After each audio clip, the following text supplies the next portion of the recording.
আজকে আমাদের তৃতীয় শ্রেণীর প্রাথমিক বিজ্ঞান ক্লাস, তাই না? হ্যাঁ, তাহলে বিজ্ঞান ক্লাসে আমরা আজকে পড়লাম পদার্থ, চতুর্থ অধ্যায়ের কি পড়লাম? পদার্থ। সবাই আমার দিকে মনোযোগ দিবেন, পাশে কোন গল্প করবেন না। আজকে আমরা এটা পরীক্ষার মাধ্যমে দেখব যে আসলে পদার্থ কাকে বলে, মনে আছে? যে যার ওজন আছে আর জায়গা দখল করে, এই দুইটা আগে জানো। আয়তন পরে বুঝাবো। কি আছে? দুইটা বৈশিষ্ট্যকে মনে রাখো। কি আছে? ওজন আছে আর জায়গা দখল করে। কি বললাম? হ্যাঁ, পদার্থের কি আছে? ওজন আছে আর কি দখল করে?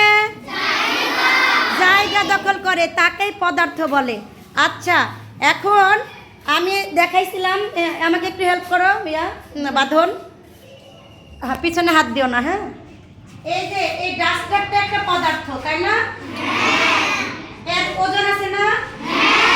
এখন এখানে রাখলাম এই টেবিলে, এই যে যতটুকু জায়গাটা নিল, এটা তুমি আমার ডাস্টারটাকে বেশি লক্ষ্য করবা।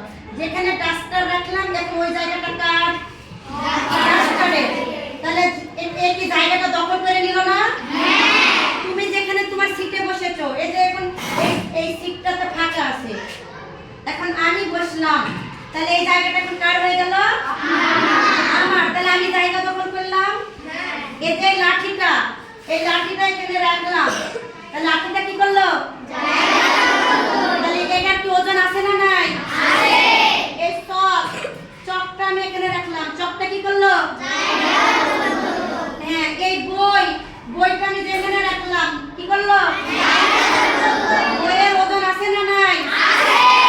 আছে। তাহলে যার ওজন আছে, জায়গা দখল করে, তাকেই কি বলা হয়? পদার্থ। এখন আমাদের আরেকটা প্রশ্ন, বইয়ের কত পৃষ্ঠা? 40 পৃষ্ঠা। কত পৃষ্ঠা? 40 পৃষ্ঠা। এই 40 পৃষ্ঠা পদার্থের যে অধ্যায়, এখানে একটা শিরোনাম আমরা দেখতে পাচ্ছি যে বাতাস একটি পদার্থ লেখা আছে। তাহলে বাতাসকে আমরা চোখে দেখতে পাই? বাতাসের ওজন আছে কিনা এটা কি বুঝতে পারবা? ডাস্টার দেখে আমরা বলতে পাচ্ছি যে ডাস্টারের ওজন আছে। তারপরে আমার ওজন আছে, আমরা দাঁড়িপাল্লাই মাপি যে কোনো কিছু, তাই না? ওজন আছে, কিন্তু বাতাসের ওজন আছে কিনা সেটা আজকে আমরা বলেছিলাম যে পরীক্ষার মাধ্যমে দেখাবো। কি তোমরা পরীক্ষাটা দেখবা? আমি কি বলেছিলাম? এই পরীক্ষা করতে আমরা কি করব? বেলুন লাগবে বলেছিলাম, তাই না? একটা শোলা কাঠি লাগবে আর একটা পিন লাগবে। তো এটা দেখিয়েছিলাম যে আজকে আমরা বলেছিলাম যে বাতাসের পরীক্ষাটা করে দেখাবো তোমাদের। তো সবাই রেডি পরীক্ষাটা দেখার জন্য? দেখি বাতাসের ওজন আছে কিনা, বাতাস জায়গা দখল করে কিনা, তাই না? হ্যাঁ, নাও একটু। হ্যাঁ, এই যে আমরা এই বেলুনগুলো কিভাবে খোলালাম তোমাদের সামনে? বাতাস দিয়ে, মুখে ফু দিয়ে, তাই না? এর ভিতরে ফু দিয়ে বাতাস, এর ভিতরে বাতাস ঢুকিয়ে, তাহলে বাতাসগুলো কি বাইরে চলে গেছে না ভিতরে আছে? তাহলে বাতাসটা এই বেলুনের ভিতরে আছে না? তাহলে জায়গা কি দখল করে আছে বেলুনের ভিতরে? এই বাতাসটা কি তোমরা বলতে পারবা যে এই কর্নারে ফুটা বাতাসটা আছে আর ওই কর্নারে নাই? ওটা বেলুনের মধ্যেই আছে, তাই না? সম্পূর্ণ জায়গা জুড়ে। তাহলে বায়ু মানে বাতাস। বায়ু মানে কি? তাহলে বাতাস এর আয়তন হচ্ছে কি? সম্পূর্ণ জায়গা জুড়েই বসে। আয়তন কাকে বলে? আমি যেটা বললাম, যতটুকু জায়গা জুড়ে পদার্থটা অবস্থান করে সেই জায়গাটাকে বলা হয় আয়তন। হ্যাঁ, এখন আমি গ্লাসে যদি হাফ গ্লাস পানি ঢালি, তো ওই অর্ধেকটা হচ্ছে ওর আয়তন। যদি ফুল গ্লাস পানি ঢালি, গোটা ফুল গ্লাসটা হচ্ছে ওর আয়তন। মানে যতটুকু জায়গা জুড়ে আমরা অবস্থান করবে সেটা হচ্ছে তার আয়তন। এখন দেখো, এই যে একটু সবাই মনোযোগ দিয়ে দেখো, ওই পাশে চলে যাও তুমি ওখানে। দেখো আমি কয়টা বেলুন ফুলিয়েছি? এখন দুইটা বেলুন আমি কিভাবে সমানভাবে ফুলিয়েছি না? দুইটার ওজন কি সমান? দুইটার ভিতরে বাতাস আছে না? দুইটা কি জায়গা দখল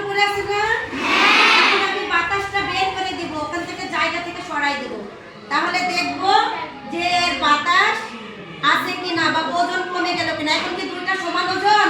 হ্যাঁ। আমাকে একজন হেল্প করবা।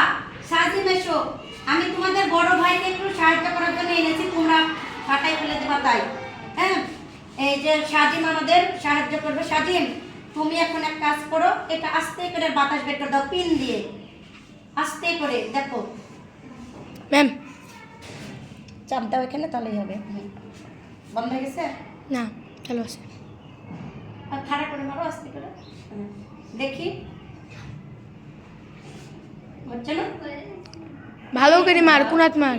ফোটা করতে তো দেরি লাগছে কেন? পিন দিয়ে এদিকে মারো। ম্যাম ওদিকে মারলে ফেটে গেল। আচ্ছা, সে যাই হোক, ফেটে যাক। এখন দেখো, এই যে বেলুন আছে তাই না, একটু খেয়াল করো, একটু খেয়াল করো যে এখন আমাকে এখন কি হয়ে গেল? এটার ওজন বেশি, তাই এটা হেলে গেল না? আর এটার ওজন আছে না, এটা কি হয়ে গেল? উপরে উঠে গেল। এটার ওজন আছে, তার মানে এর ভিতর বাতাসটা আছে, আর এর ভিতরে বাতাস নাই, তাই কি হয়ে গেছে? উপরে উঠে গেছে। যখন আমরা জিনিস মাপি দাঁড়ি পাল্লাই, তখন কি হয়? যার ওজন বেশি সে নিচে যায়, আর যার ওজন থাকে না সে কি হয়? উপরে উঠে যায়। তোমরা যে দোলনাতে খেলো না, দুই পাশে ঢেকির মতো, এই পাশে একজন চড়ো, এই পাশে একজন চড়ো। যখন দুইজন সমান ভাবে বসে এরকম থাকে, আর যার ওজন কম সে কি হয়ে যায়? উপরে উঠে যায় না এভাবে। তাহলে এটা দ্বারা আমরা কি বুঝলাম? যে বাতাসের ওজন আছে। বাতাস মানে কি? বায়ু। বায়ু মানে বাতাস। তাহলে অনেকে বায়ু দেখে আবার অনেকে আবার বায়ু আবার কি জিনিস দেখছো? এই যে এটার বাতাস আছে তাই এই পাশে ওজন আছে, ওই পাশে নাই তাই ওটার ওজন নাই বা কম ওজন। যতটুকু আছে কম ওজন। আচ্ছা, তো সবাই একটা হাত তালি দাও।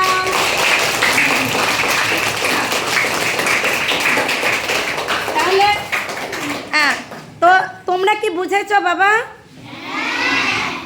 যে বাতাস একটা কি পদার্থ? বাতাস একটা হ্যাঁ, কেন বাতাস পদার্থ এখন বলো? বাতাসের কি আছে? ওজন আছে। আর বাতাস কি করে? জায়গা দখল করে। আচ্ছা, বাতাস জায়গা দখল করে এটা কিভাবে বুঝলাম?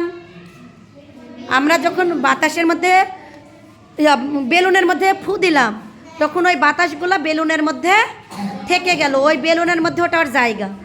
তাহলে বাতাস জায়গা দখল করে, আবার বাতাস কি? বাতাসে ওজন আছে।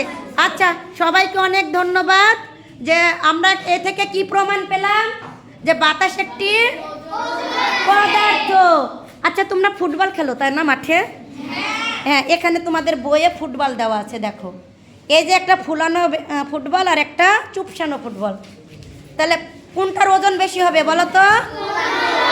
ফুলানো ফুটবলের। আর যেটার বাতাস বের করে দিয়েছে ওটার ওজন কম। তাহলে কি সবাই এখন বলো তো বাতাস একটি পদার্থ। আচ্ছা, সবাইকে ধন্যবাদ। আল্লাহ হাফেজ। হ্যাঁ, ওকে।